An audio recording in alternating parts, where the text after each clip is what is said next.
From the Pink Seats podcast, we are back celebrating a victory. The Cards are 3-0, but there is a lot to talk about on the show tonight. We'll dive into the film with Georgia Tech, get into a new Vince's Game Notes, as well as a Sack King race update, a very short and sad update.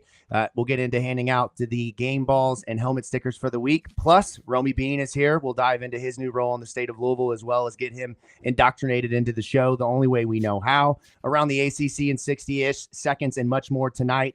I will try not to cough my head off. Let's get into it from the Pink Seats podcast. Let's go.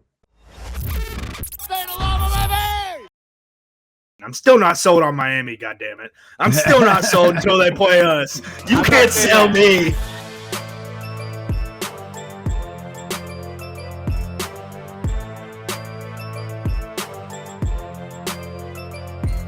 Ladies and gentlemen, from the Pink Seats podcast, we are here. The gang is here plus one. We'll get into all that tonight from the Pink Seats podcast. Jacob Lane, producer Keith, Vince Lococo. We've got some celebrating to do, but fellas, there is some critiquing as well. We're going to get into the film and everything that went down on Saturday in a very hot Cardinal Stadium. I can still see you all sunburnt, sweating, trying to get it all out. Keith is just one solid shade of red at this point. That's right. A lot to get into. I'm super excited. But first, before we kind of jump into things, Roman Kelly, newest member of the State of Louisville crew, joins the show tonight. You know him from the Big X. He is the producer of the Mike Rutherford Show, as well as I don't know the name of the show. I'm sorry, but I know that they're Main Event Sports. And I know that you produced that Wake show. Up What's the name of 502. that show? Thank you. Yeah. There we go. Perfect clarification. I should have done my homework. But Roman is up and comer in this industry. I'll just say that we've gotten connected as I'm like Mike's 19th backup option when he doesn't have anybody to do his radio show. And so Roman and I have gotten to know each other over the last year. And each time we've talked, we've kind of had conversations about how we could work together more. And eventually it kind of just unfolded right in front of us in a very just state of Louisville way. And so we are extremely excited to have Roman join the crew. He will be joining us as our full-time audio producer. I shouldn't say full-time, but you will be managing our podcast full-time. Obviously, still going to be hearing him on the Big X, but he will also be contributing across Starting 502, our Louisville basketball podcast. You'll also hear him here and maybe in some other places on some new content along the way. So, Roman, welcome. We are extremely excited to have you. And in true celebratory fashion, we made you shotgun a Four Loco to really prove your value around here, and you did it, my friend. So congrats. How are you, buddy? Jacob, thank you for the introduction. I'm glad to be here. I'm glad to be a part of what we've got going on. I'm excited. I feel good. I feel great. I actually still have a headache and a hangover from that Four Loco yesterday. It's been over 24 hours, and it's still impacting me today. But like you just said, everything's falling in line how it's supposed to. So I'm feeling good. So now Awesome, all this extra content we've talked about or heard you talk about on the radio of throwing a 90-mile-per-hour fastball, the golf stuff, we can test all of it out now because I'm we ready. just have we can test every bit of it out. Let's do it. Yeah, see, he's not scared, man. I need some people to hold me accountable, and we need to get all this stuff on footage. That's what we're all about over here is accountability. Accountability, that's right. That's what we pride ourselves on, especially Vince and the predictions, man. That's right. It's hilarious coming from him. Road to 80. It's the road to 80. There you go. Love it, man. All right. Well, like I mentioned, we got a lot to get into tonight. Louisville football picks up their third victory of the season over Georgia Tech in the first conference game of the season. Also, lots of great stuff happening in the NFL today. Lamar getting a big victory in a game in which they should have won handily, but ultimately did the true Ravens thing in letting the Cowboys come back, only to allow the Cowboys to feel the typical disappointment they feel week to week. We got a Jair Alexander pick 6 on Will Levis, who continues to supply the internet with some of the best memes from a quarterback week to week. Will Levis sucks, and I want everyone to know that he sucks despite having 2 touchdowns today. That interception was just extra mayonnaise on top. And then, of course, Tutu Atwell sitting on my bench. Vince, I think he was in your starting lineup. Debo Samuel went down, so, I pulled trigger and went ahead and went with Tutu. I was very excited. I thought he had completed a pass for a second. That's why I texted you. I wish I got more points for a pass completion, but Presley let me down. I guess that was just a error on the phone. So yeah. Well, while we're on Jacob's lament of trying to set fantasy rosters, you know who makes setting a fantasy lineup really easy? Who, Keith? Our friends over at Underdog Fantasy. That's right. It's the greatest time of year. Football is in the full swing of things, and it's here to stay. Over 1 million fans across 33 states got in the game last year making picks with Underdog Fantasy and the Underdog Fantasy app. Now, Jacob, if you would have been playing weekly fantasy football on Underdog Fantasy, they have a game mode that's called Best Ball. And what that is, you snake draft, you draft your teams, and then you set it and forget it. Underdog Fantasy will automatically set the highest scoring lineup possible out of the players you draft to maximize your picks. Okay. If fantasy football isn't your thing, they also do a lot of player props, and you can simply choose higher or lower on different player stats like touchdowns, passing yards, and more. Picking on Underdog Fantasy is straightforward, and signing up is even easier. Head over to Underdog Fantasy mobile app or underdogfantasy.com, and if you're a new user, sign up using the promo code PINKSEATS. And Underdog will give you a free pick to use on your first cash pick'em entry, plus up to $1,000 in bonus cash when you make your initial deposit. Again, that's Underdog Fantasy, promo code PINKSEATS to claim your new customer special of a free pick and your deposit bonus offer. Must be an 18 plus and present in a state where Underdog Fantasy operates. Term applies. Void in Colorado. Concerned with your play, call 1-800-GAMBLER or visit www.ncpgambling.org. Arizona, 1-800-NEXT-STEP or text NEXT STEP to 53342. New York, call the 24/7 Hope line at 1-877-8-HOPE-NY or send a text to HOPE-NY 467-369. Beautiful. Thank you. I need that. I need Tutu in my lineup because I'm in a 16-team league, and he's like the only value bench player I have. It's insanity. People that play in 16-team leagues are nutso. Like, what am I doing? Like, I have no business trying, even though I could have gotten Jawan Jennings on the fantasy waiver wire this morning. But anyways, let's move on. Let's talk Louisville football. Enough of my fantasy woes. Louisville picks up their third victory of the year. And for all the Georgia Tech fans in our YouTube comments wondering about if Louisville has played anybody, our best win is now Georgia Tech. So, joke's on you. Louisville picks up the win 31-19. They move to 3-0, 1-0 in the conference. They're led in passing by, of course, Tyler Shuck, who finishes with 269 yards, followed up with rushing, a very, very low rushing performance here. 23 yards, the leading rusher for Louisville. That is going to be a key theme of the night.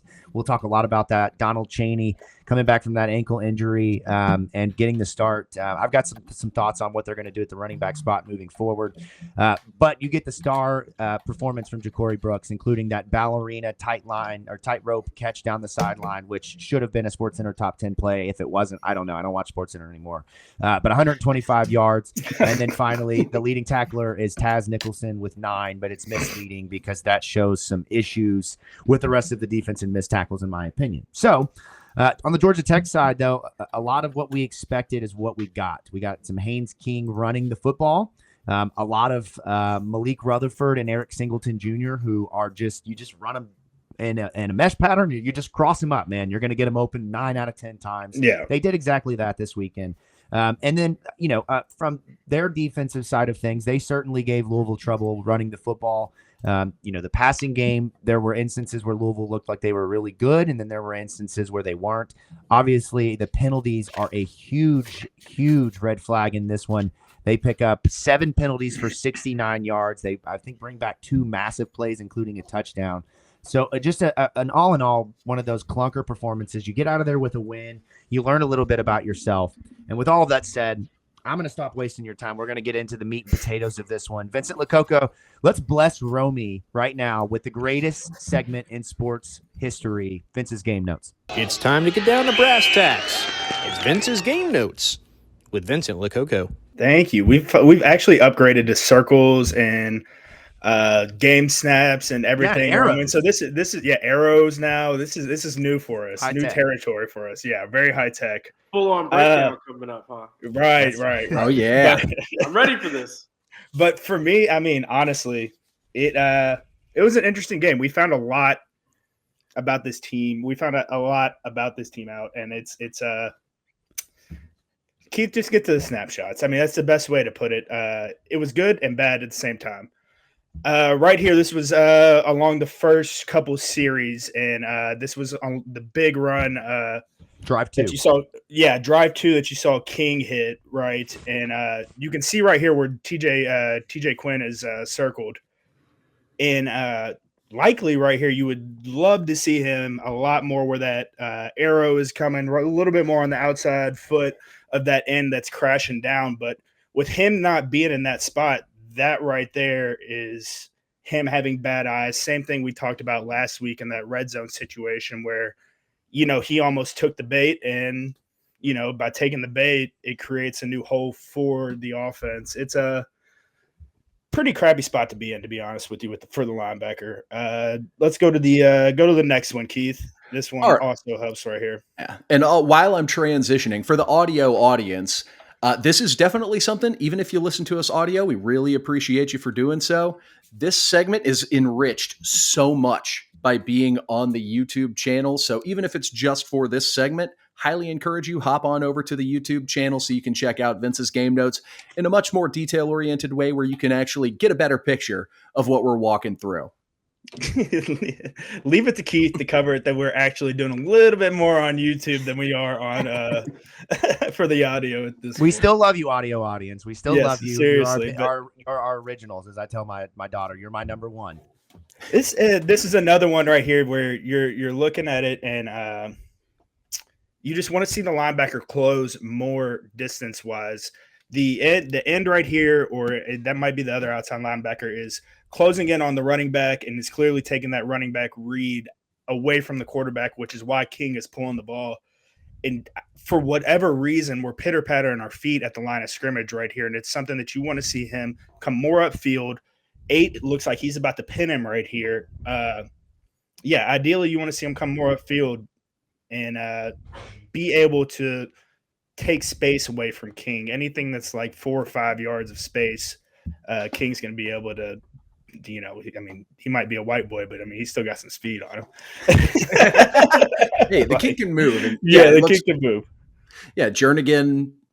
Honestly, Jernigan does a good job on this play, like you were saying, Vince. And then I think that's McDonald, but I can't tell. And that's what I was saying too. It's hard on the snapshots. Who is who. But if Malik Rutherford wasn't the size of Malik Rutherford, that could have been a nasty crackback. Exactly. Yeah. Oh yeah. If this is like circa 2005 to like 10, there's no question right there that his head's being taken off. But still, you want to see him close that space right there, because you never want to see that much space whenever there's a ball carrier in an open field tackling situation like that. All right, hit the next one, Keith. The next one's kind of frustrating to a lot of people. So I want you all, clearly there are 4, so I'm not going to make you count. That's where I was going with this. There's 4 on 3 right here. And this is the most frustrating thing ever, because you could see Stan Kwan right here looking, and he's clearly getting ready to yell numbers, numbers, numbers. You see a DB over here pointing, trying to get somebody else to come over. But by the time the ball is snapped, clearly they have the numbers game. It's man on man, and they end up hitting us for a huge play right here on the screen. And this play actually comes back to bite us in the butt later on in the game, actually, in the exact same formation, actually. It was an RPO. So go ahead and hit the next one, Keith. This is the first Georgia Tech touchdown, where, again, you see guys like, I think it's TJ Quinn, getting bit too far down inside. Both of those guys right here who are upfield doing an excellent job taking away the run. And you want to see this safety who is also circled. You want to see him. They call it a vice tackle, where they're coming to a point. So essentially that outside linebacker wants to keep his outside shoulder free and be attacking it with his inside arm, inside leg. And you want to see TJ, who's getting bumped over by Stan Kwan right there. You can see Stan Kwan's arm extended. Go ahead and hit part 2 on this one, Keith. There's 2 snapshots for this one. So you see right here where he gets pinned down, and that just leaves a complete – you created the hole for the offense yourself right there. This isn't something we expected to see from our leading tackler coming back this year. I was really surprised. I know, Keith, we were talking about it in the group message. Jacob, we were talking about it in the group message. Like, this is probably one of the more surprising things that's been happening on the season was these past 2 games from TJ Quinn. And I'm not going to say I expect it to happen the rest of the season, but you're going to need to see some improvements out of that position from him. Yeah, I will say, not in particular to this play, but Jeff Brom did talk in his post-game press conference about how, lot of the mistakes that they made from a lineup standpoint, he believes, and just an execution standpoint, are fixable.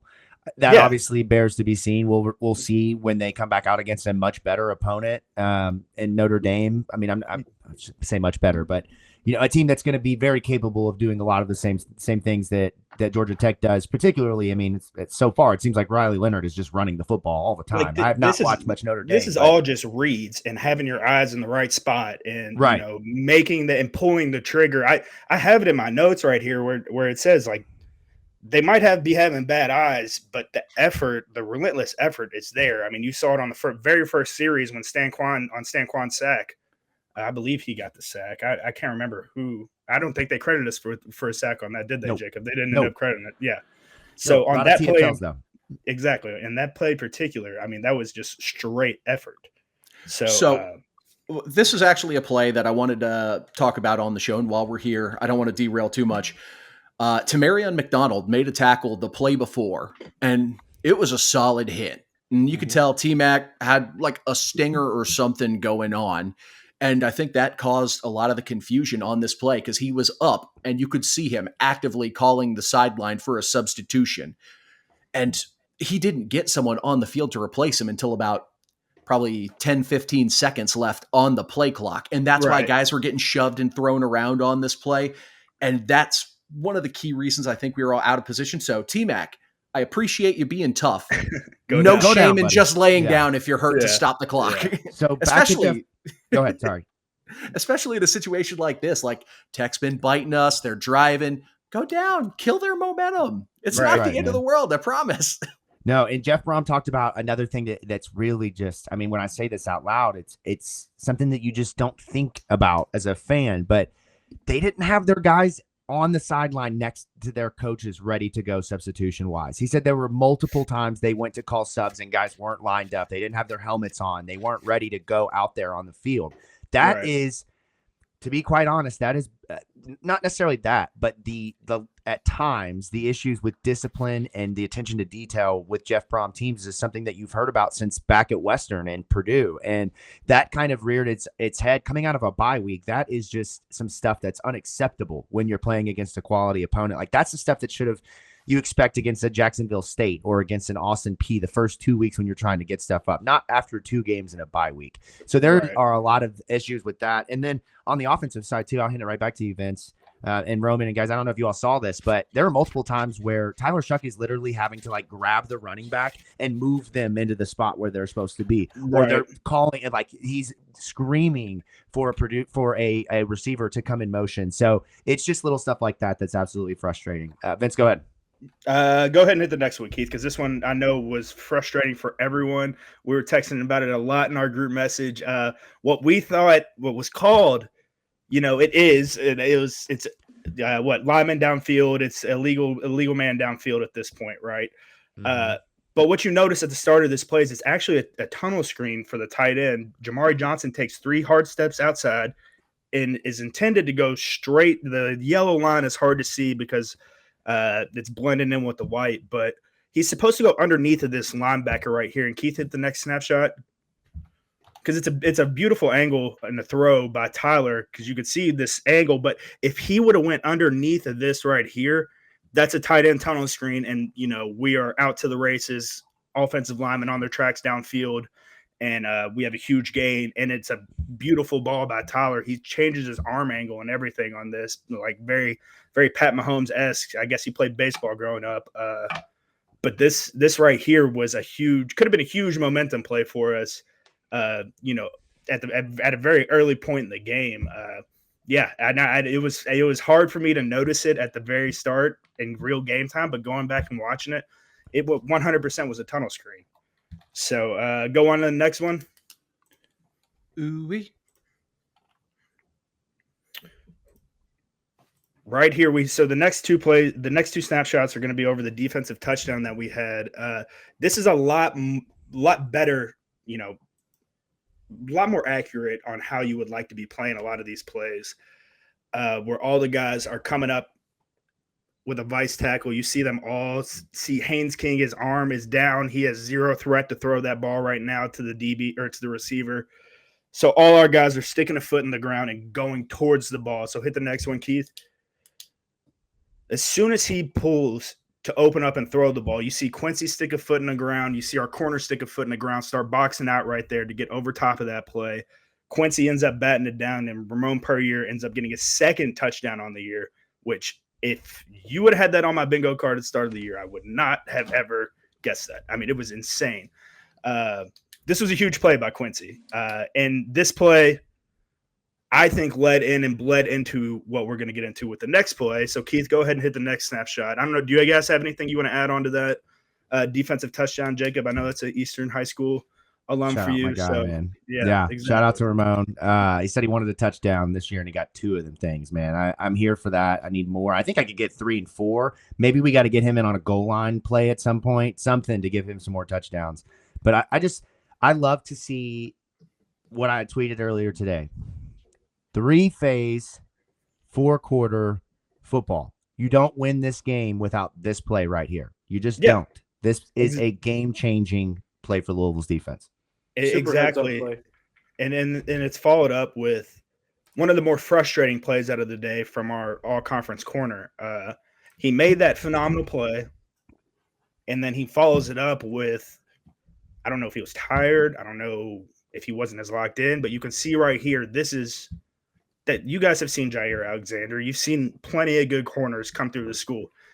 Tetrell Clark, like that is poor pad level right there by Quincy Riley. And that poor pad level, him raising up out of his stance, causes for him to get beat across his face. And in this deep post route, he ends up getting stacked, ball thrown right over top of him. And we're all sitting here saying, well, what the hell? Our all-conference corner just got beat on something that he never usually gets beat on. I can't remember. I want to say that we held them to a field goal that series. Jacob, I know you They missed the field goal that series. Exactly. So, I mean, it was a bend, don't break type deal. Good recovery. But, I mean, Quincy got beat on that deep out route. We mentioned it that first – it was either first or second game. I mean, these are stuff – I don't know if the special teams is starting to hamper him. We talked about it a lot. I mean, me personally, I want him on a kickoff and not even have him be one of the guys that runs downfield, have him be the, safety valve guy in case something busts open. Same thing for Ashton. I would rather have him be a personal protector on punt return to where he's just, calling out 1 or 2 guys, chucking them and jogging downfield, making sure nothing crazy happens. What are your all's thoughts on this? Do you all think that special teams and playing so many downs is hurting Quincy and is hurting Ashton? Go ahead, Roman. I want to hear your thoughts on this. We'll give you the floor, my friend. At this point in the season, I don't think, you've had a reason to feel like you need to have them in special teams like that. When you see what he does to some of these receivers, how he can, completely take them out of plays, and then, scare some of these quarterbacks from throwing his direction. There's no point in even risking not having that, right, in my opinion. And I just think that, one of the plays, he got hurt on the play, right? And it wasn't the punt. Exactly. Now you don't want him out there on special teams after something like that because he's not even 100% within this game anymore, right? And you don't want to make anything like that worse. You're just raising that chance. He already has a hard job. He already has a very, very hard job. Why make it harder? And I'll piggyback off that. As someone who likes seeing the best players on the field playing all the time, I don't mind seeing guys like this play special teams, but not in a position where you're going to be the one taking the hits. Like, you don't put your stars as the return man unless that's what they are a star for. Yeah, like, have him as a gunner on punt teams so he can get down there and get into somebody. Like, have him on a return as a blocker, as like a lateral or like a trick play, since Jeff and Co. love those, like as a trick play where he can come around as a reverse guy on coming downfield as like a trail block or something, but not as the main return guy where you're going to get lit up or rolled on, where weird stuff like this can happen. Like, I'm all for doing what you can to help your guys get tape out there to get to the next level, but your job's to win. Your job's not to develop players. We saw a certain school get frustrated with a certain coach because of that philosophy. So I don't want that to be the case here. Well, we can get it more on the positive side then. I thought Jacob was going to add on to that. We can go ahead. Go ahead, Keith. Hit the next one. Man, that We're gonna go landed back with on a thud. We're hitting more on the offensive side. Some stuff that I really enjoy seeing. It's just the smaller details within the game of football. You see Tyler right here is he knows everything is coming back towards the left side of the football field right here. So he's looking to his first read, which are these two wide receivers, which the arrows pointed to. But you also see Chris Bell circled right here. And Chris, you see what I'm looking at this wide receiver and what Chris is looking at. I'm looking at his helmet to see where his eyes are, and Chris is looking directly across the field to see if there's any DBs or anybody that's sitting down across on the other side. Hit the next one, Keith. So they call this if you're looking, you're booking, is what Brew used to say. So as soon as he turns his head right here, he's letting Tyler Shuck know I'm ready for the football. Throw me the football at any point and just lead me out there. And that's what you saw in this play where, all these guys at the top of the screen that you saw were Tyler's first read, ran everybody off, and Chris Bell made the correct read as a wide receiver. A lot of times you see guys at the collegiate level not knowing what the hell they're doing, not being smart football players, sitting this route down because they might see this number 25 on their back, whenever they're running the route or starting the route, be like, oh, shoot, I can, stop right here and beat them with a spin move and get a field down the middle of the field. No, trust your speed. If you're looking, you're booking. And, I mean, it was a great route by Chris, great play by Chris, great ball by Tyler just to execute it. I mean, it was one of the better plays for me, execution-wise, that I saw on the day for the offense. Yes, it was beautiful. We called it a crosser, but the way that the route started, I'm just gonna say it. It was not direct. It was a slant to it. They drew it on the screen in the game. I'm like, I know what a slant looks like, but I just don't understand why they abandoned this late in the game. Like this was working. Yeah. This was working all day long. Like I would have just been like, all right, you want to do this with Malik and Eric? We're going to do it with Chris Bell and Ja'Cory Brooks to you all day long. And it just, I don't know. We're going to probably get into this a little bit more with the running. I just don't understand what Jeff saw that I didn't see or that we didn't see with the ability to run the football, because this worked. Now they had another one that was a trick play that came back off of a penalty. I believe, I forget what the penalty was at this point. It was a chop block. They caught yes, him. that's right. Is that what it was? Yes, yeah. It was illegal the low block. Yes, Yeah. yes, and it was literally at the waist, right by the quarterback too, like literally right at Tyler's knees. It was almost a double blow, man. Like, hey, I bet Tyler's sitting there saying, "Thank you for not." I mean, he was going to take my head off if you didn't hit him. So. I mean, that was one of my key question marks as well, Jacob. I didn't understand I guess he wasn't having a lot of success on some of the runs and gaps he was looking to try to create in the defensive line. So he was maybe looking to go away from it, thinking it wouldn't work, but it was there. I don't really understand why you got away from running the ball. Why you stopped believing in it, running the ball working is really more so how I felt like what was happening there. That was my number one question mark of the game, really. But I didn't know why. I've rewatched the game. I haven't finished rewatching it, but I've rewatched the game a little bit today. Confusing me for sure. All right, Vince. Anything else on your game sorry notes? to highlight, Vince. Let's go on to the next one. Let's keep it rolling.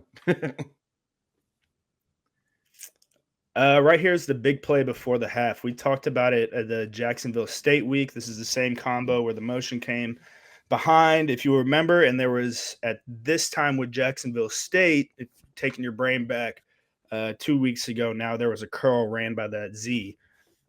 Georgia Tech saw that on film and said, F your curl that you covered. We're going to take it for a deep post. And to me, this looked like a cover 3 look by our guys. Maybe a Tampa 2 by the way that Ben Perry dropped out. I'm not really sure. Maybe some kind of man. I don't know. Ben Perry seemed to go for the middle of the field. So that's kind of why I was thinking of Tampa 2. But really with this safety coming down, it looked like a 3 for me. So you see Devin Neal right there on the hash who's circled. And the arrow is the direction with which I would love for him to get going. But he goes a lot more vertical. And hit the next snapshot, Keith.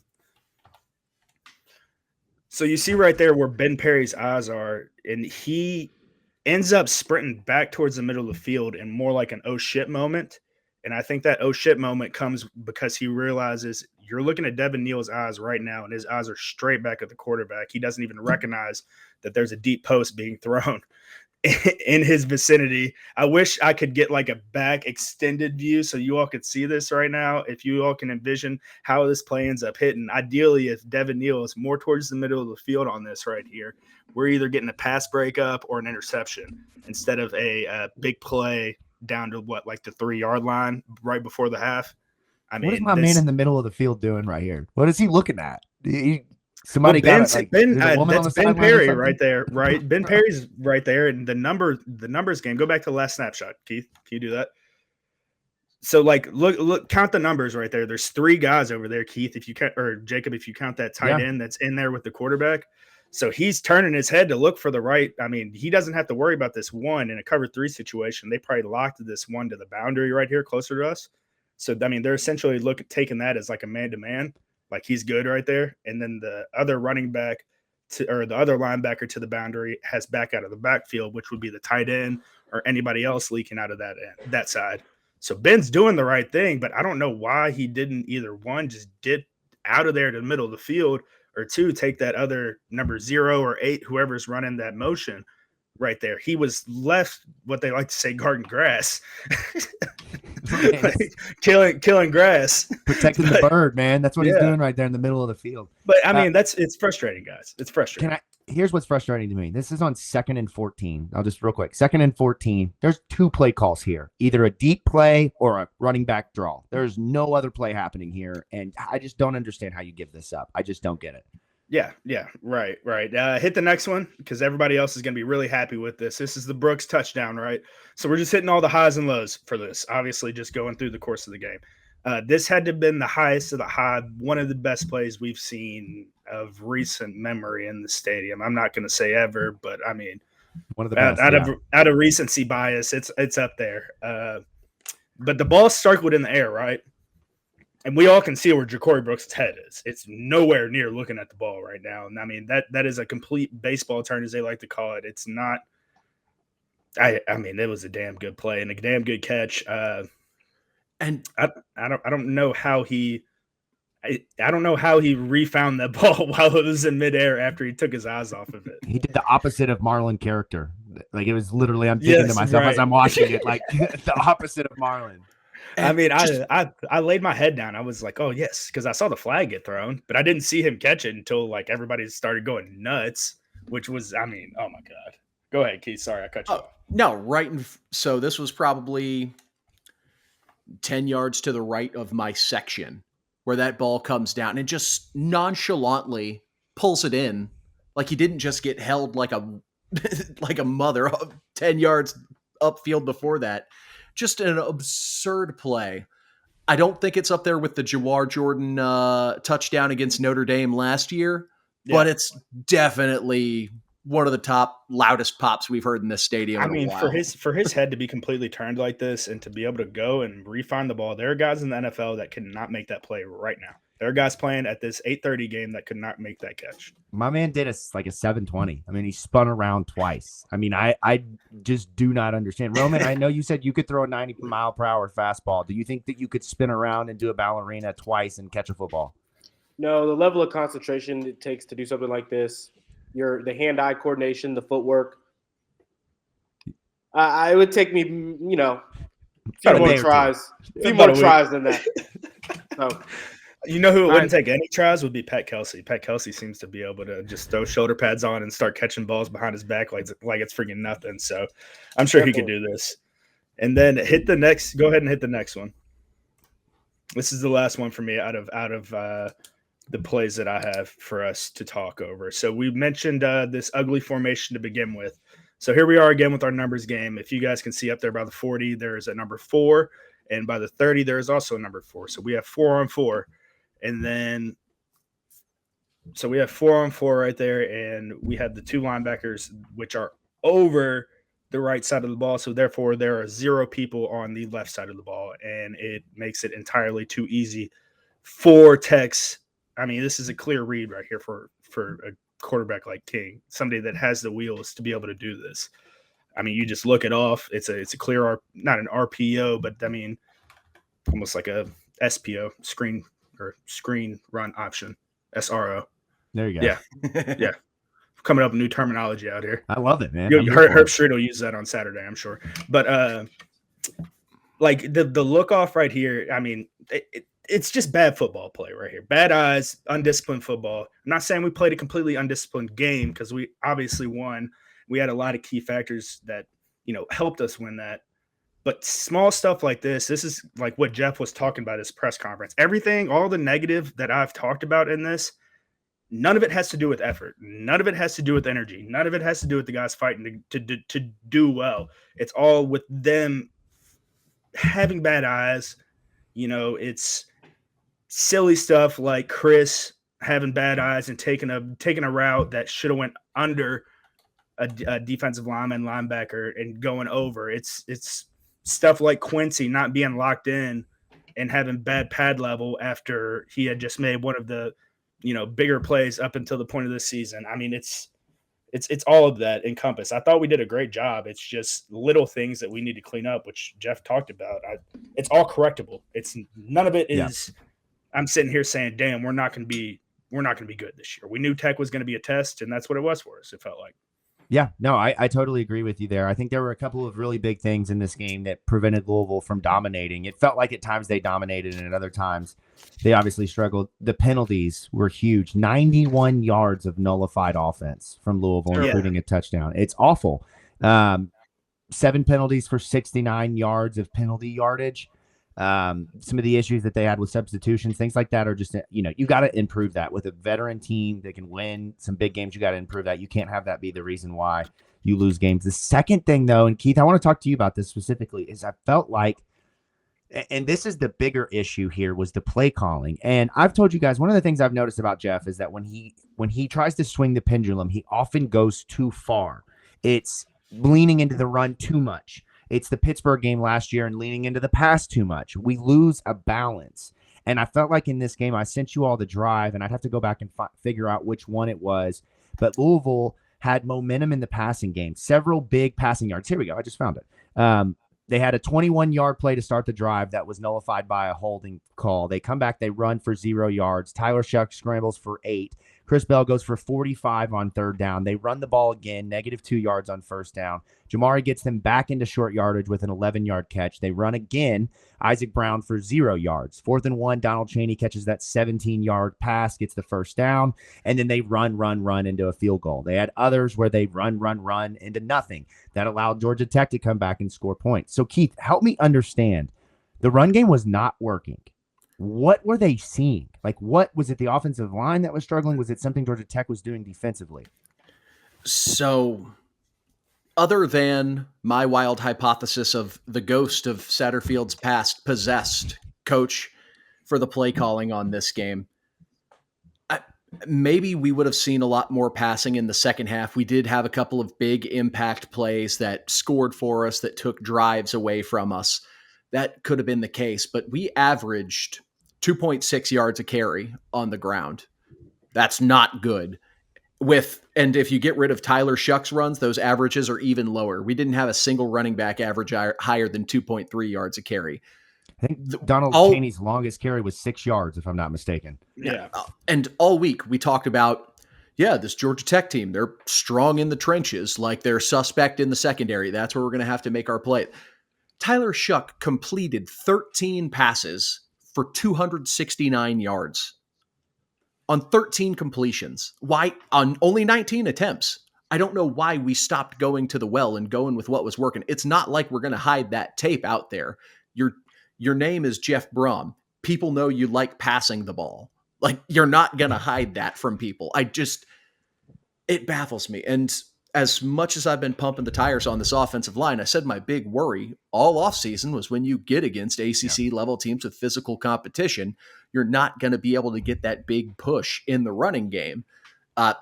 Honestly, in the running game, I think Gonzalez was all right, and I thought Austin Collins looked pretty good in the running game. Other than that, no push. No push on the O-line. And the tackle position really bothered me because you could see Tech running a lot of these stunts. One of them in the first series that ended up Mendoza there was a pick route. It was, or not a pick route. It was a pick stunt, a loop, whatever you want to call it. Keith, 44, that linebacker everybody loves, who looked awesome in That's a person. great neck roll. It's a real great neck roll, man. I wanted the jersey swap with him and just be his shoulder pads, so I could get the neck roll. He's got or not the Ultimate Warrior, but who were the tag teams that wore the spikes on their shoulders? Yeah, that's what he had underneath his pads, man. Yeah. The wrestlers who just looked like an average Georgia fan or something like that. Yeah. No, it was the Laurinaitis guys. I need to look up what their names were in wrestling. I just remember their son played for Ohio State. But they would do. Anyway, they were hitting these pick routes or picks and loops and things like that. And our guys, for whatever reason, we're not passing them off. I'm sure Coach Owens is having a field day with correcting some of this stuff. One of them where Tyler had to throw the ball into the dirt. Tyler could have got 8 to 9 yards running the ball if Mendoza and these other guys had just passed off the loop instead. Tyler had to throw the ball straight into the ground. There was a red zone play. I believe it was a possession where we got stopped and had to kick the short field goal. It looked like a tight end pin and pull with a tackle pull, and I believe it was Rasheed Miller, who has one guy to block. And for whatever reason, maybe it wasn't the initial assignment, but they're just not showing the ability to adapt with what the defense does. They're just locking on the one pre-snap read assignment and sticking with it. And because he didn't pick up this one guy, it was a free runner, and we got tackled for loss on that. That's something right there in that blocking assignment with the offensive line. You would see them lock it. You know what I mean, Keith? Where he wouldn't even mess with it. He'd be sitting there just giving him the lock signal. Boom! I'm going to take one step inside and pin him outside. That was weird. I know exactly what you're talking about. That was very I needed that Keywan Brown touchdown for my parlay. Would have had a great day if that had scored, to be honest with you. Promo code Pink Seats with our friends at Underdog. I'm sure you had a great day sitting in the AC, boy. I was freaking baking out there, bro. That's right. Roman, let me ask you this. We haven't gotten a chance to really talk much about this, but look at the running back position. Consider the fact that Mo Turner is out. What do you do going into Notre Dame? Donald Chaney, to me, it's not working. I don't know if it's injury, but I just don't see it. I just don't so far and think he is the running back that you can lean on. Isaac Brown really struggled this week. Didn't really do much of anything. So what are you doing? I'm giving Isaac Brown more than 3 carries. I'm letting the kid go out there and try to figure it out a little bit more than that. That's one thing, right? He didn't, have any success, but I'm still giving him more tries. Chaney, it does seem like he does seem like a half step slow, on the handoffs a little bit. Like he doesn't really know where he wants to go with his decision. But he's the strongest one in the room, is he not? So looks like Now, I want to interject for just a second. I do want to put an asterisk on Chaney's performance that he probably had enough Toradol to sedate one of the horses over at Churchill Downs across the street. Because for the injury, he had to come back that fast, which I expected to see. Yeah. To only look half a step slow with what he probably had to go through just to be on the field, I'm going to give him credit for that. They looked at him and Mo and said, "All right, y'all both ain't sitting now. Which one of y'all's playing? Get over here. Somebody's got to be playing. One of y'all's playing." I'm hopping on the Roman train, though. I think we should definitely give Isaac Brown more than just 3 carries, especially if Mo's going to be down. Stop throwing him the ball. I get we're trying to do the screen stuff, but just not one-on-one. He's not ready for that yet. He got tackled twice one-on-one with the 2 catches he had. It's just not happening. I want to see more pitch stuff too. Get the line moving counters quick, because Keywan and Isaac, they have the quick first step with the combination of vision, right? Give them 2 or 3 yards of space to go make something happen. The power in the inside with them two, we weren't finding the gaps, right? You weren't prepared for, dare I say, you weren't prepared for Georgia Tech's defensive line, but you didn't look like it. So at least for the run game, of course. Right. I do want to interject one last thing, because I was harsh for my criticisms of the staff. The one thought and the thing I'm holding on to, we got very limited in the amount of plays we got to run in that game. That's right. I assume we were setting up some nasty play action calls in the second half, and then we just never got the ball in the second half, because every time It's either, oh, we blocked a kick and run it for a touchdown, or oh, we trip in the backfield and get a safety. Oh like my God, just That was Dan frustrating, Orlovsky, dude. man. Like, come on, that Tyler, was such a that would stupid only not the happen worst to safety us. of the day. Not the worst safety of the day. I think it was Kyron Jones that threw the ball into the 50th row of the or whoever it was. I mean, It was did not drones. see that. We also we missed a couple of big shots downfield on third down too. You know, like Jamari Johnson had the. I thought he had the it. drop.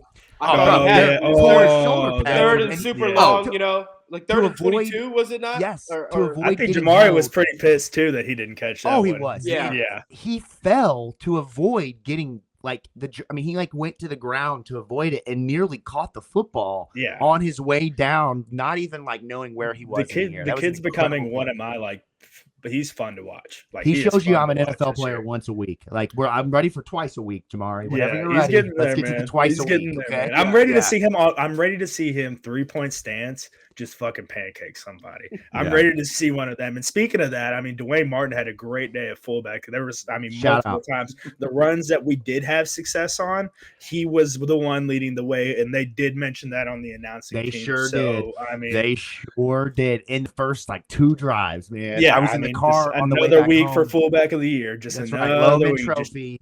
Yep, That's right, just baby. turn them up, tick it up. Yep.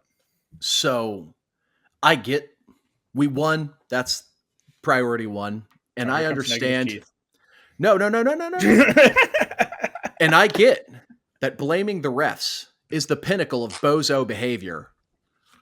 Oh my God, what was that officiating though? Yeah, Dude, man. that photo the of Ashton timeout. Gelati getting freaking clotheslined.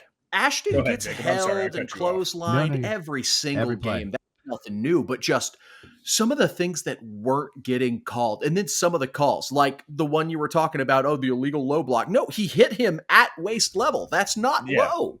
That's not a flag.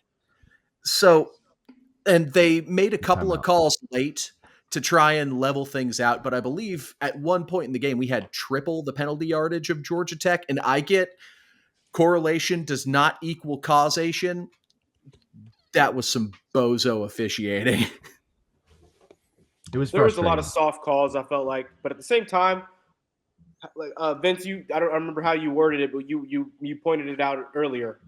We just had a lot of plays where we didn't make good decisions. You know, not a lot. There was a few plays where we were just being, not very smart, and it cost. Yeah, it's everything that seemed like all the negative plays that happened on defense were guys. I'm sure they're talking about in the defensive staff room. It is them just having poor eyes. And that's one of the things that whenever y'all are rewatching the games, rewatch where the guys' heads are. I mean, whenever we were coaching receivers with Brewer, we put a stripe down the middle of their helmet to figure out where their heads were, being, down to the left, to the right, and whatnot. I mean, dude, that ball that Chris Bell caught, for me, that is one of the most reassuring. I bet the wide receiver coach is loving that. That is like teach tape stuff. That's stuff you take to the Nike clinics, to whatever clinic you're talking about. And you say, "Oh, look at this! Look what we can do on rub routes. This is how you teach it." Yeah. Well, wasn't it Chris Bell who also made that nice catch on the corner route? It was like our first big hitter of the game. That was I mean, Tyler, you all talked about it. I mean, I didn't really have a gripe with the play calling, but once you mentioned it, it made a lot of sense. Like, Tyler had a lot of good balls that were down the field today. Like, we knew that their weakness was in the secondary, specifically in the play action pass. They bite on that stuff all the time. Why we didn't keep running that kind of baffles me. But yeah, well, they ran a play action screen pass late in the game where I'm like, what? There's not any chance that's working. That tight end screen is killing me right now, y'all. Like, I don't want you all to realize, like, once I saw that snapshot, I was like, oh my God. I almost FaceTimed you, Jacob. I was so like fired up at the fact that they didn't. I was like, no. Oh my God. Well, what was that bubble screen they had set? No, I think it was the where they ran like the reverse pitch back to Shuck into a wide out bubble screen. That was the same penalty. Such a cool play call. Yes, like that was. for I it to believe get it was wasted Jaden on Thompson. a penalty. Yeah, it was. Yes, 29 yards with the illegal block. Yeah, that was the play. They did the double reverse. It was, they set it up perfectly. It was beautiful. That was sexy. That was pretty, Yeah, the penalties, though. That was coming right at the start of the third quarter, right? Yeah. Yes, I believe so. yeah. Yes, it was the first. Yes, it was in that first drive number 5. Coming out of the half, they had already had 2 penalties, or already had another penalty at that point. So I mean, it was, they were already backing up on that one. It was just to come out of the half and have 2 penalties, just brutal, just absolutely brutal. But overall in this one, again, you walk away with a win. You cover the spread, which no one cares about that except for us, because we got a race to see who's doing combine drills. But so we all get a victory. Keith remains in last place with the only one sticking to his principle. You know what? Here's what I'll say. I was listening to the show last week. I respect Keith for this. My man stuck to his principles week 1. We all blasted him for it. We gave him shit after they covered, but he stuck to his principles, and I can appreciate that as a football guy. I'm sure the coach at Charlotte gets made fun of for his yams hanging out every week, and he leans into it. I mean, my man is letting those things sting, man. So you gotta believe in your principles, and I respect you for it. The Tech head coach Key, I mean, he looked just as bad, bro, on the sidelines rewatching that game. Sweaty, I was like, man. I thought I was 137 degrees field temperature, bro. Like cut off hoodie. He seems like a dude. I will say this: I would run through a brick wall for him. He's the type of coach. He's the type of coach I could play for sure. Roman, I'm coming to you for young advice. Lil Baby said about a year ago, "I'm in this. It's the summer and I got a hoodie on, and I still have noticed that this is a trend. In the middle of the summer, I got a hoodie on. Yes. What is with kids only wearing hoodies, or with kids wearing hoodies year round? Help this old wash man understand this thing. Well, I think the reason Lil Baby's wearing a hoodie in the summer is probably different than the white kid. The average reason somebody in my age range might be wearing one. Most of my Florida teammates would still be wearing hoodies right now because they legitimately think it's like chilly. Yeah. Like they would like legit, like Chris Taylor Yamanoa would be in a hoodie almost year round here in Louisville, Kentucky, because that is hilarious. Be so cold. Yeah, coming from what, sunny California, right? Is that where he's from? Yeah. Sorry, I don't really understand it. I don't get it. I don't understand. Yeah, it doesn't make sense. You will not catch me in a hoodie in more than the winter, what, 60, one should. 65 degrees. I wish I could have wore a wife beater on Saturday. I wish it was socially acceptable for me to walk out. Wear a wife beater jeans and those boots, man. You're Italian, Vince. You're one of the few people it is acceptable. Yeah, I do it around the house all the time, but I mean, I don't want to be that greasy out in public. We still have a state of Louisville image to uptake. I mean, that's right. I'm sure if Dan Furman or Josh Hurd or one of them saw me in a wife beater, they'd be like, "Oh my god!" Hey, if Pat McAfee can do it, you can too. That's right. Just have to have a big ass chain out. Yeah, and a couple $1 million to give away to the university. Yeah, speaking of Pat McAfee, eat it, man. The only one on College Game Day not to pick Louisville. Eat it. I thought Corso was going to do us bad there for a second. I thought he was going to go against us, but he went. That's right, man. Nope, he couldn't. They all love them some Louisville this week. So let's move on into the rest of the game recap here. We'll start with the Sack King update, and we'll end the Sack King update just like that. No sacks. Tackles for loss though. So Robbie's really making me eat my words today. Yeah. He was right. You were one that has to. Yeah, Robbie was right. He'll listen to this, and I mean we did talk on the phone. He called me that night and was like, "Look, I don't appreciate you saying that we're not going to uphold this no sack deal," and here we are with no update on the Sack King. So kudos to the Tech offensive line. Awfully convenient, though, when you have receivers downfield and a quarterback brought down in the backfield. That was a quarterback draw. That was a run play. That line of scrimmage is a real bitch when it comes to sacks, man. I'm getting real tired of that line of scrimmage. That's a piece of shit. All right, well, let's move into helmet stickers and game balls. Roman, each week we give out game balls to the player that we felt had the best game or person or thing that really made the difference in this one. No repeats. So because you're new, we won't make you go first. So I'll go hopefully first. Oh, you will go first. Okay. Yeah, let him go first. Okay, you guys just step up to the plate. No he doesn't repeats? care. No repeats, man. So none of us. And I don't know who you've already picked. You don't know. We haven't picked anybody. So we're professionals. We can adjust. I'm gonna have to go Ja'Cory Brooks. There you go. Yeah, I knew that was coming. Yeah, with the ballerina catch, and what was it, 125 yards receiving, I believe, or something of that. Yep. Or close to it.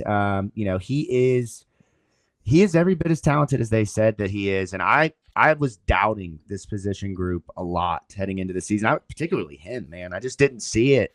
There's a lot of hype, Alabama. I get it, but shout out to Ja'Cory Brooks, man. I love it.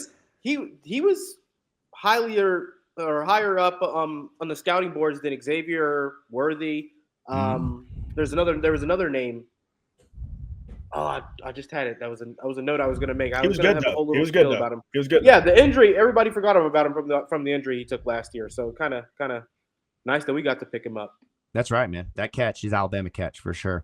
All right, Vince, I'll come to you next, man, because you're next to Roman. What do you got? I'm gonna go Jamari Johnson as my what's game ball or helmet stickers that we're doing right now. Game ball. Yeah, the game ball Yep. starts, and then we'll run through the helmet stickers. Yep, Okay. yep. He's getting my game ball. Okay, and I know his impact was limited. I think he had 2 catches for 30-something yards, maybe close to it. But I know he had it's the big vision. play called back. He had the catch that was very much a pass interference. It's the vision. I mean, I can see it there. Like you said, Jacob, the pro plays are once, and we're ready to see 2 to 3 of them. The kid's ready. The kid is ready, and I think that's more my. He is the tight end we were looking for last year, you know. And Redmond too. We haven't mentioned Mark Redmond as well, so I'll throw Mark Redmond in there. Got a helmet sticker for Mark. Yeah, his in Pfeiffer streak ended though. He caught a catch that wasn't a touchdown. So very true. But I mean, those two guys, 72 Dolphins. Those two guys last year would have been awesome. We all can agree, right? I mean, having productivity out of that position would have been awesome. So yeah, Keith, what do you got? So originally, I had Ja'Cory Brooks. Roman, thank you for that. Yeah, I'm so happy that you took that because Keith came on before you were on and was like, "Oh, I'm calling dibs on Ja'Cory Brooks for the helmet sticker." And here comes Roman, like, nope. So, for one more fun fact for him that Roman didn't throw out, he accounted for approximately 30% of Tyler Shuck's completions today. Okay. Or today. Yeah, Saturday. But I'll take the other wideout that had a big day. Chris Bell only had 2 catches for 82 yards, but had approximately 60 yards of yak, just catching some of those underneaths and just turning up field, making huge plays out of what potentially could have been nothing. And then he had another one, I believe, called back as well. 21-yarder. Yep. He was open. Game ball, Chris Bell. Yeah. I love that. All right, man. I'm going total left field here on this one. I said it earlier. I believe this so wholeheartedly. There's 2 things in the show I believe in. 1 of 11, do your job. 3 face 4-quarter football. My game ball goes to Coach Maz, Carl Maslowski. This special teams unit last year was not good. They gave up a ton of field position. They weren't good with tackling. The effort wasn't always there. Obviously, the kicking struggled a lot last year, and we've seen some ups and downs with Travelstead this year, but the special teams in this game saved them. The block and scoop and score by Tayon Holloway is just as much one of those plays that will go down in the allure, like the Jalen Alderman pick 6 against Central Florida, like some of the other big plays that I can't think of in this moment that have happened in late in game situations at Cardinal Stadium. It was in that moment. I've been home extremely sick the last 10 days. It was in that moment that I am like, why did I not go to this football game? Like, I can only imagine. And then you saw my sunburnt face and you said, "Oh, that's why." As I'm wheezing, taking a breathing treatment at my house. And I'm wheezing too, trying for all the wrong reasons. Yeah. But the effort, they've blocked 3 punts this year, or 2 punts and a field goal now. They make plays, they get after it, they pin teams deep. And shout out to my man Brady Hodges, number 93 with the Jack Harlow mullet. My man sold the running into the kicker so well, but not too well. It was perfect. Did you see after? Did you see after? Oh yeah, my boy was talking mad shit back. Yeah, I love it. Yeah, it wasn't like the Jacksonville State punter who did that and then fell and was holding his knee like he tore his ACL, man. Yeah, so I love the frozen face right now. You got to leave that up there, man. It's perfect. That's the thumbnail. That is perfect. Yeah, we're back.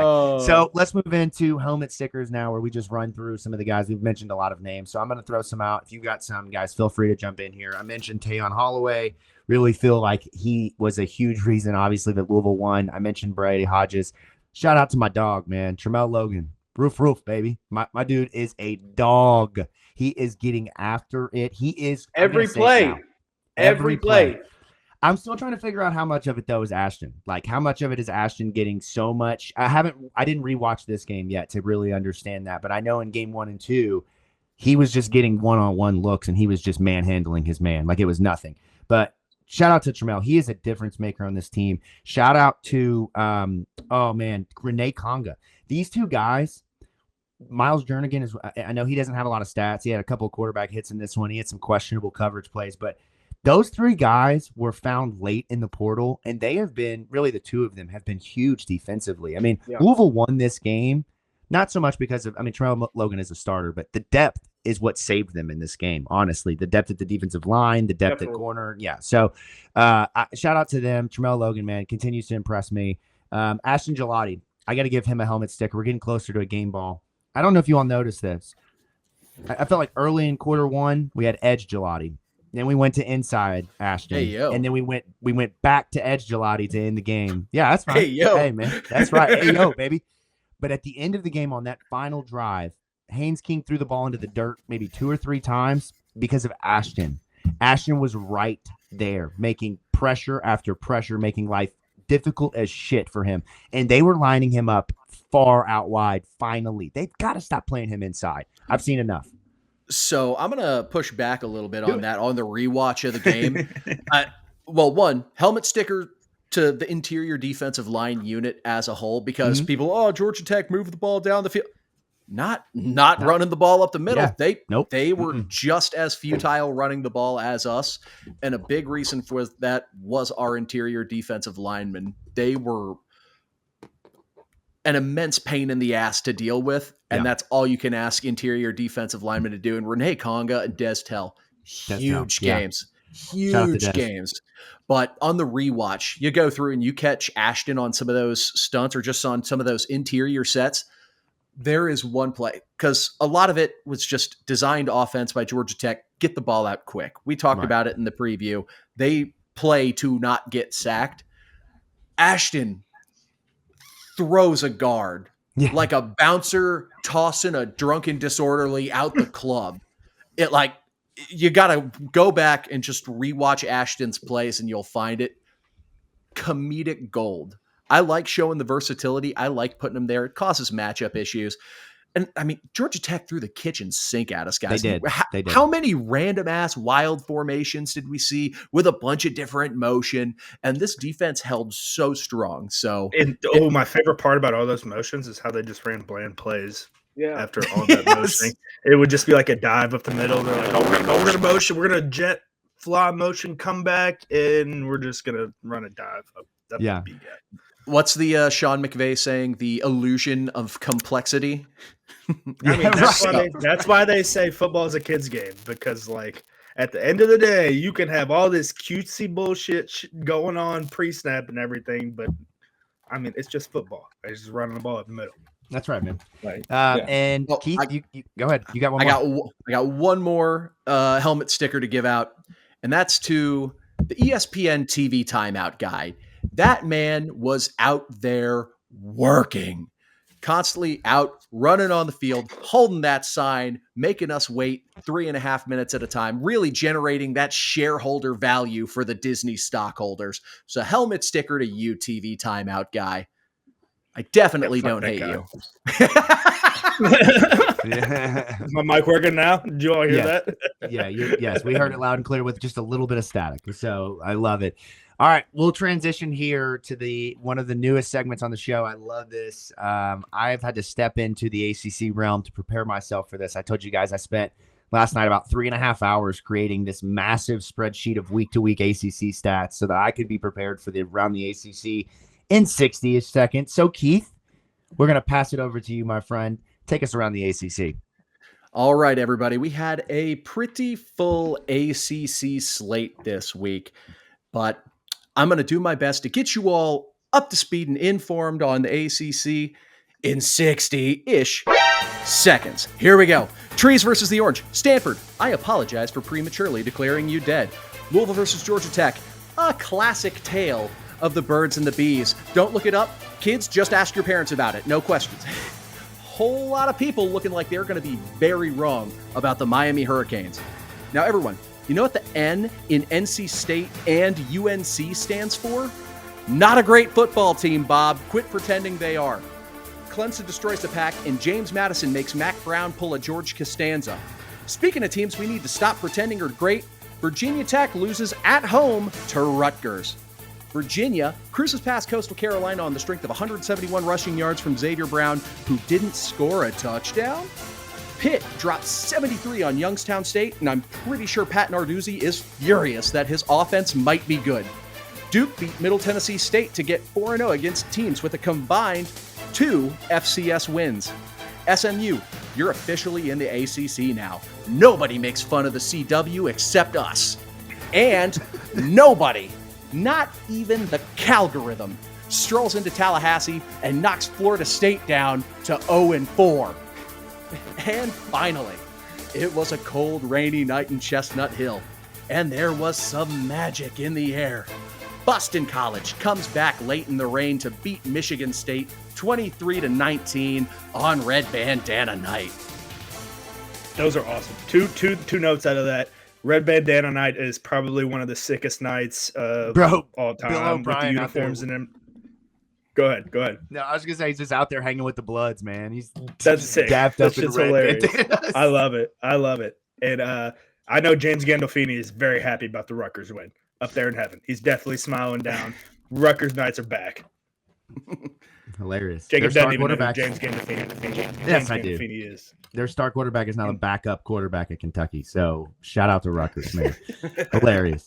Well, Roman, that is around the ACC in 60 seconds. That is another thrilling sports segment here on From the Pink Seats podcast. And we move into the last part of the show. Roman, I'm going to come to you first on this. You're going to get to do a lot of radio this week with Mike and be talking a lot of Notre Dame right here on From the Pink Seats podcast. I want you to give us your just instant thoughts on what to expect this weekend from Louisville.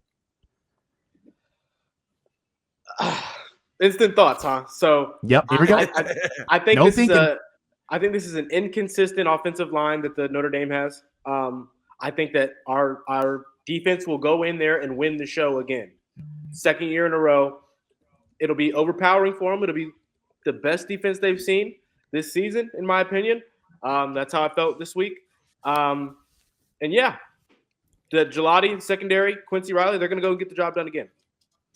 Pretty high praise if you think this defense is better than the fierce NIU Huskies.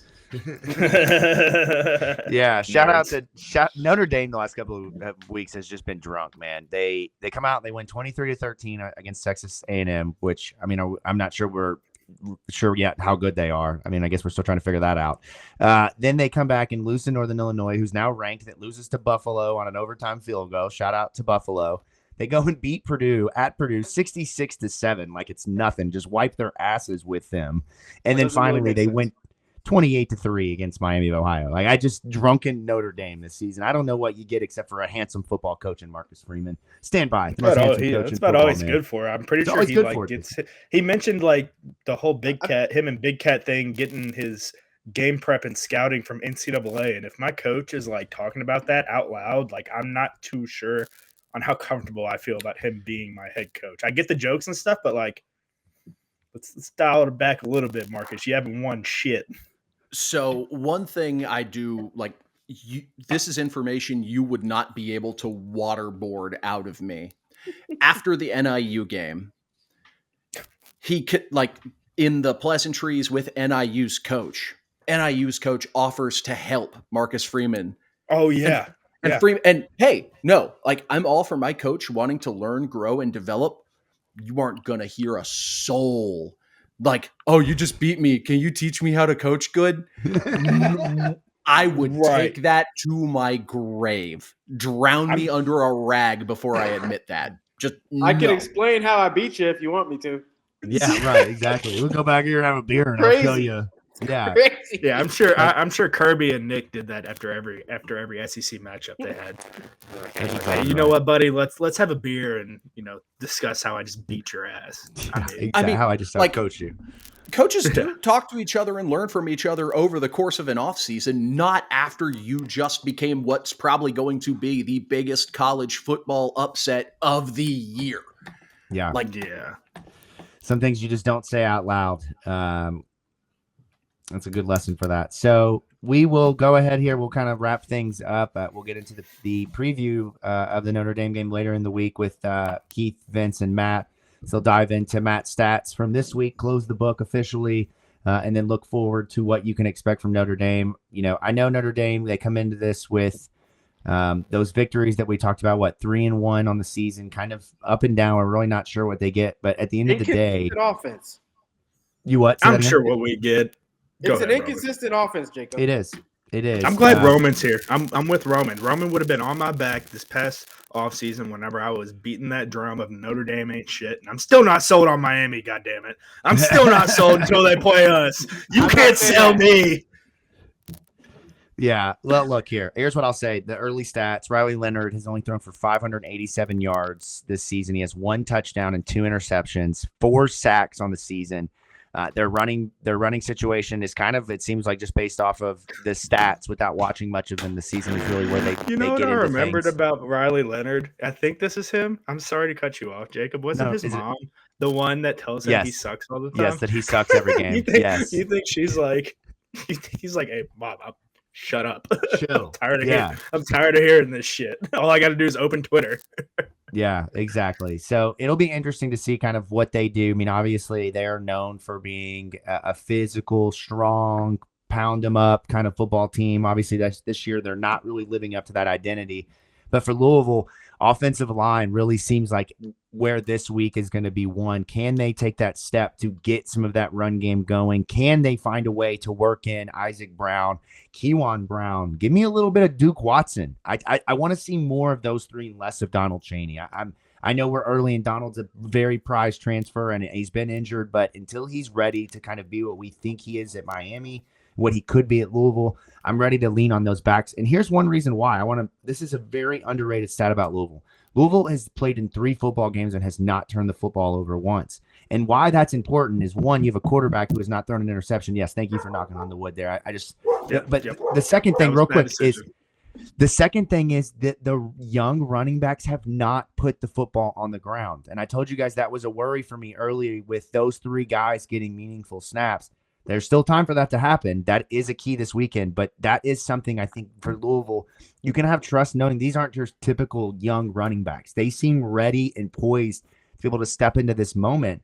Just got to give them that opportunity. Great point.